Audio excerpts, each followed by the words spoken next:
Azerbaycan güclü devlettir ve Azerbaycan'ın güçlü ordusu var.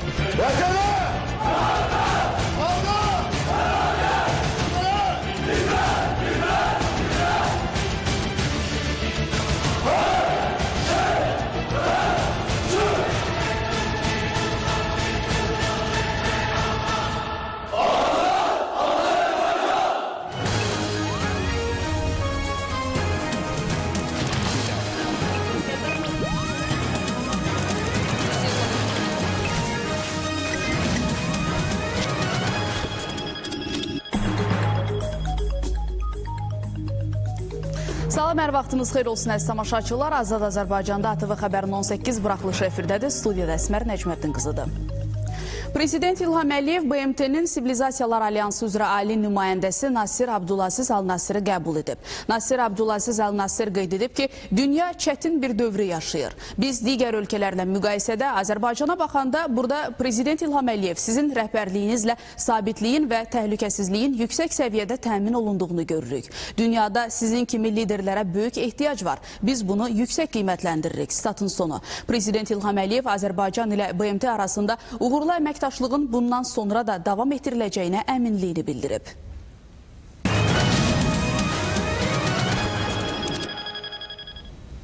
Suriya münaqişəsinin həlli üzrə Astanada keçirilən danışıqların növbəti mərhələsi başa çatıb. Toplantı iştirakçıları Suriyada 4 təhlükəsiz zonanın yaradılması barədə memorandum imzalayıb. Sonradan qarant ölkələr Rusiya, İran və Türkiyə nümayəndələri də sənədə imza atıb. Bəzi müxalifət nümayəndələri etiraz əlaməti olaraq iclas salonunu tərk edib. Anlaşmaya görə təhlükəsiz zonalar İdlib əyalətində Hums şəhərindən şimalda və ölkənin cənubunda yaradılmalıdır.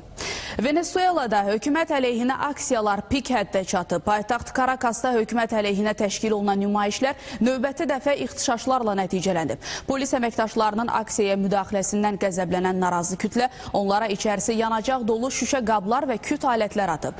Asayiş keşikçiləri də göz yaşardıcı qaz və dəyənəkləri işə salıb. Kütləvi qarşıdurmalar zamanı daha bir gənc dünyasını dəyişib, 161 nəfər yaralanıb.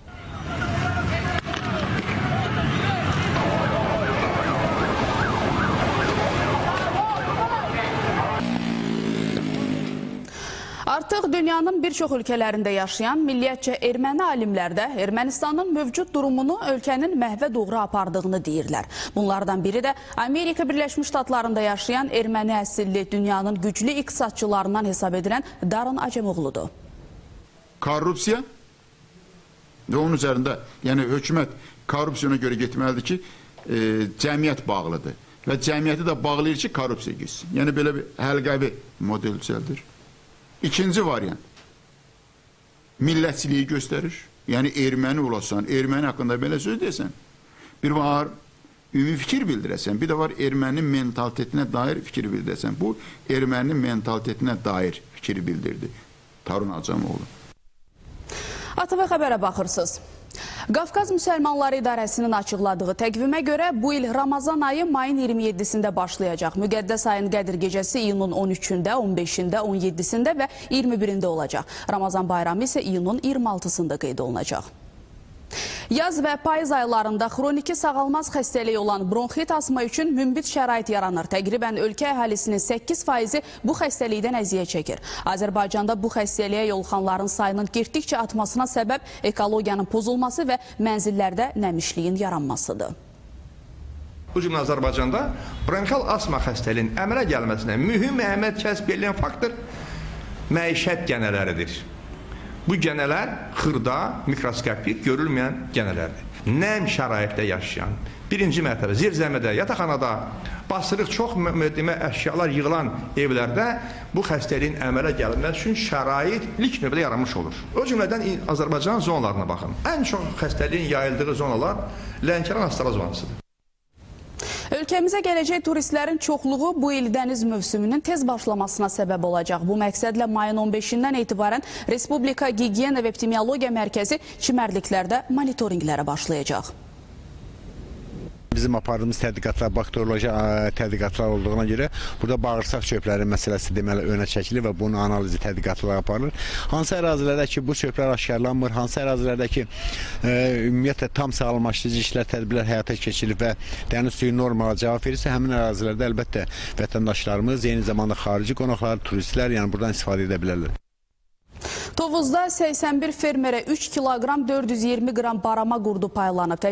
Təcrübələrini bu il biraz da artıran fermerlər baramaçılığın gəlirli sahə olduğunu deyirlər. Məhsul fermerdən bu il 9 manatdan qəbul ediləcək. Barama qurdlarının yem tədarükünün təmin edilməsi məqsədi ilə rayonda 10 min hektar sahədə tut bağı salınıb və 3-4 ilə onların yarpaqlarından istifadə etmək mümkün olacaq. Və sonda ümummilli lider Heydər Əliyevin anadan olmasının 94-cü il dönümü münasibəti ilə qaçqınların və məcburi köçkünlərin işləri üzrə Dövlət Komitəsində Azərbaycanda sabitliyin, vətəndaş həmrəyliyinin bərqərar olmasında Heydər Əliyev faktoru mövzusunda tədbir keçirilib. Tədbirdə ümummilli liderin qaçqın və məcburi köçkünlərin həyat şəraitlərinin yaxşılaşdırılması istiqamətində gördüyü işlərdən danışılıb. Bu siyasətin bugün də Prezident İlham Əliyev və birinci xanım Mehriban Əliyeva tərəfindən uğurla davam etdirildiyi bildirilib. Sonda böyük qaydışın başlanğıcı Cocuq Mərcanlı filmi təqdim olunub. Belə əziz tamaşaçılar, ATV Xəbərin 18 buraxılışında sizə təqdim edəcəklərimiz bunlardır. 20:30-da əsas xəbər buraxılışımızı da diqqətdən qaçırmayın. Görüşərik, salamat qalın.